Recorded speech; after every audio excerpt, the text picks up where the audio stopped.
Pessoal, tô com um problema num barulho nessa roda. Os rolamentos são novos, os 4 rolamentos. Percebi isso agora, a hora que eu estava passando o cano de freio.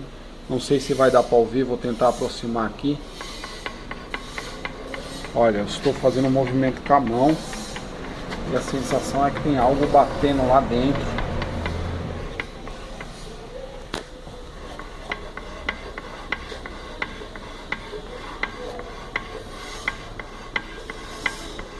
Dá para perceber? Vê se vocês podem me ajudar aí, porque era agora para poder rodar com o carro, mas aparentemente vou ter que abortar.